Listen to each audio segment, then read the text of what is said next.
In 1973, Fosse did what no director had done before or since, winning an Oscar for the movie Cabaret, a Tony for musical Pippin, and an Emmy for his TV special Liza with a Z.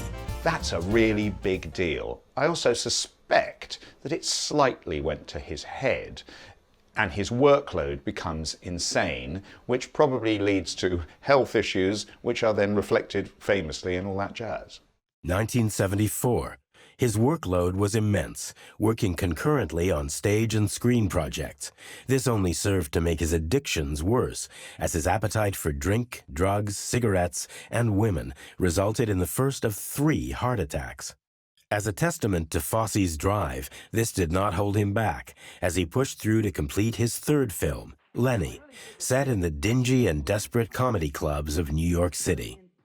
Lenny is the small black and white indie-style movie which Bob Fosse chose to follow up Cabaret with. Rather than adapt another musical from 42nd Street, he chose to dive into the old Greenwich Village comedy clubs of the 50s and 60s to bring the story of Lenny to the screen. They needed a big star, so Dustin Hoffman got to play Jewish comedian Lenny Bruce. Would you marry a woman like that? Oh yeah, are you kidding me?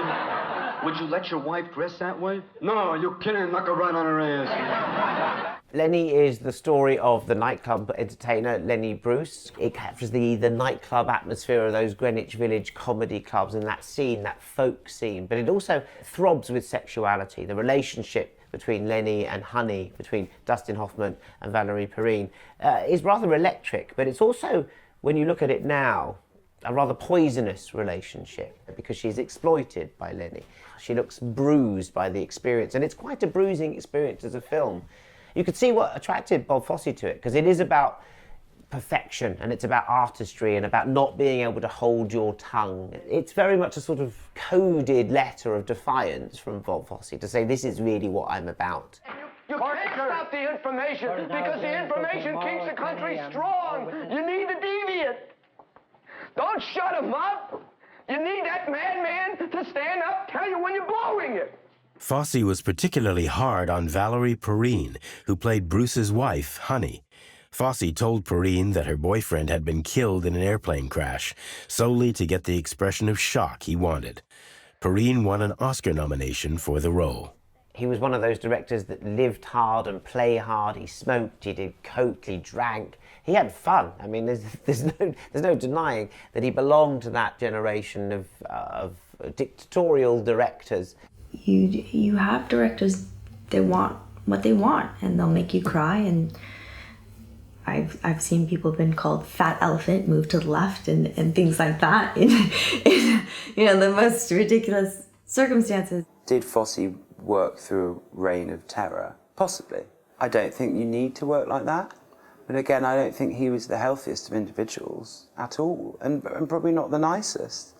And many great artists aren't. I can separate the man from the work. The man was probably very unpleasant. The work is sensational. Fosse was described as a tormented genius who often worked in a state of irritability and hyper-alertness with a dependency on uppers and drink. Never was this depicted better than in his autobiographical film, All That Jazz. Astounding in its daring and scope, putting all facets of his life on display. A return to the musical format after Lenny, All That Jazz was considered by fans to have invented modern screen grammar and has influenced directors as diverse as Tarantino and Aronofsky. The first thing to say about All That Jazz is that it doesn't feature the song All That Jazz. That's from Chicago. But he took that hit number from Chicago and used it as the title of his most autobiographical work. It's the title, perhaps, that sums up his entire career, the way he worked. Everything about All That Jazz is in Bob Fosse. All That Jazz follows the exploits of director Joe Gideon, played by Jaws actor Roy Scheider, as a virtual Fosse lookalike, taking in his rehearsals for a new Broadway show, the editing of his movie, and the inevitable round of drugs, booze, and women. Oh, am I sorry? Katie! I should have called first. Oh.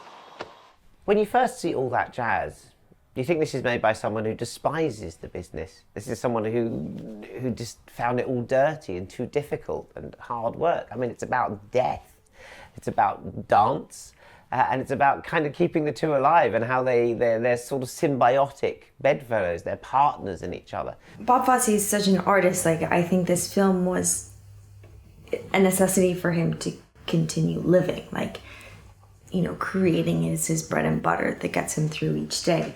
So in that sense, all that jazz backstage footage wasn't like a big reveal. I think, you know, a lot of backstage is like that. Move down, Victoria, and sing it out. Here we go.